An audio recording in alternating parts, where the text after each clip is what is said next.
Chapter 4 Sushi and Sumo. Basho led Jack and Annie off the Great Bridge and down a crowded road. They passed huge stacks of lumber. They came to a row of stages built along the riverbank. On one stage, women were dancing. Their faces were painted white. They wore shimmering kimonos and waved fans. Magicians played on a second stage. They plucked three-string instruments and blew on bamboo flutes. Their music was high-pitched and strange, but Jack liked it. On another stage was a puppet show. Puppeteers wearing black clothes moved a giant dragon puppet around the stage. A man stood to the side and told a story to the audience. From the back of the crowd, it was hard to hear him. "What's he saying?" said Annie. "He is telling the legend of the cloud dragon," said Basho. "The cloud dragon is one of the guardian animals of the four directions.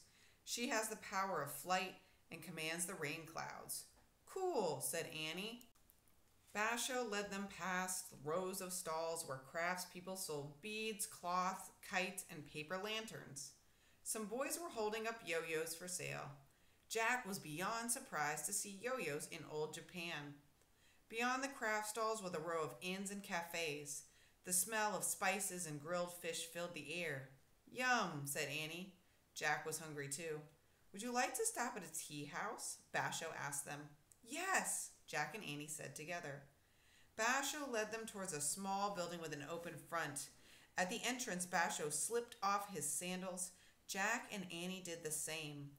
They placed their sandals in a row of shoes that other people had left by the door. Inside the tea house, cooks stirred steaming pots over wood-burning stoves.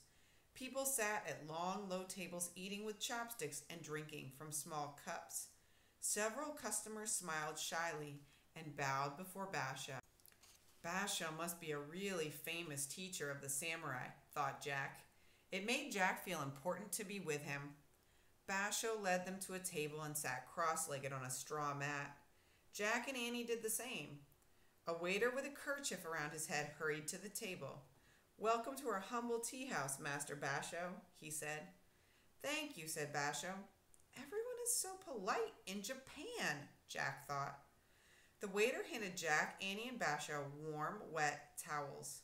"Thank you," said Jack and Annie. Jack watched Basho wipe his hands on the towel. He and Annie did the same. Then they all gave their towels back to the waiter. "I would like plates of sushi for me and my 2 students, please," said Basho. "Thank you," said the waiter, bowing. While they waited for their food, Jack studied the people in the room. Jack noticed that even little kids were eating with chopsticks. He and Annie had never had much luck using chopsticks in Asian restaurants back home. Soon the waiter brought over 3 plates of small cakes of sticky rice wrapped in dark green paper-like strips. He also brought napkins and 3 pairs of chopsticks. When the waiter had gone, Basho spoke to Jack and Annie in a soft voice so no one else could hear. "We call this sushi," he said. "It is rice with pieces of raw fish in the middle." "Raw fish," said Jack. He gulped. "And what's this part?" Annie pointed at the papery wrapping. "Seaweed," said Basho. "Seaweed," said Jack. "It is very good," said Basho. Jack was so hungry he was willing to try anything, even raw fish and seaweed. His only problem was the chopsticks. "Try it this way, Jack," said Annie. She carefully picked up a piece of sushi between the wooden ends of her chopsticks. Jack copied her. But as they both tried to bring their food to their mouths, their pieces of sushi fell onto the table.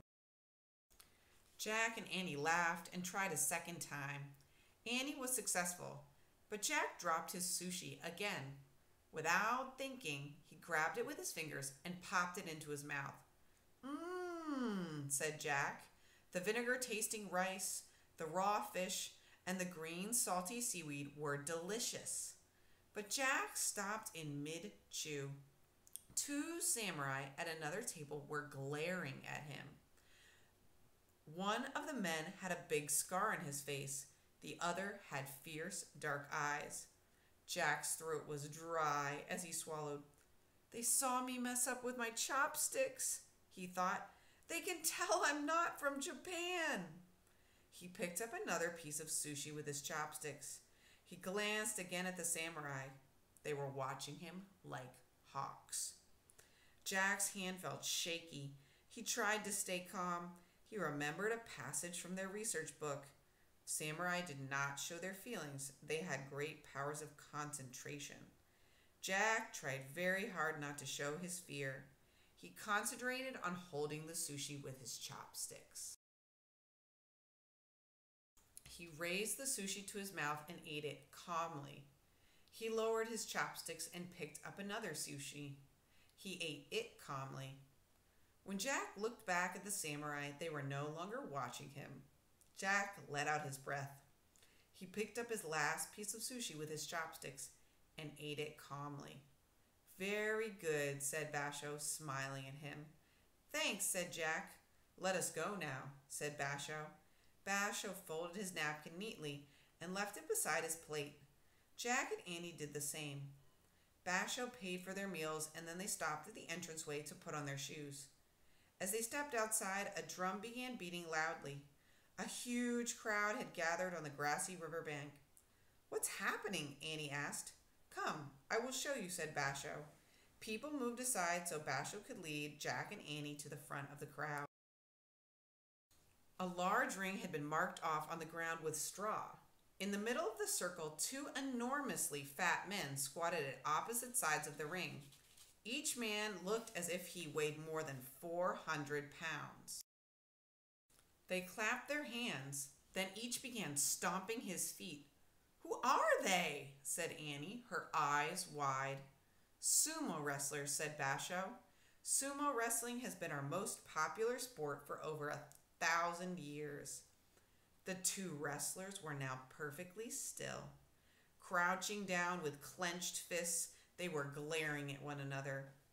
The whole crowd seemed to hold its breath as the wrestlers stared into each other's eyes. Suddenly, one wrestler lunged forward and grabbed the other. Then the hugely fat men began pushing each other around. "They are trying to force each other out of the ring," said Basho. Grunting and groaning, the two men moved backward and forward as spectators cheered wildly. Then one wrestler made a quick move and shoved his rival out of the circle. The crowd roared. Jack found himself cheering too. When the noise died down, Basho turned to Jack and Annie. "The first match is over," he said. "Shall we go now?" Before Jack and Annie could answer him, two samurai stepped in front of them. One had a big scar on his face. The other had fierce, dark eyes. "Excuse me," the scar-faced man said. "May we see your passports, please?"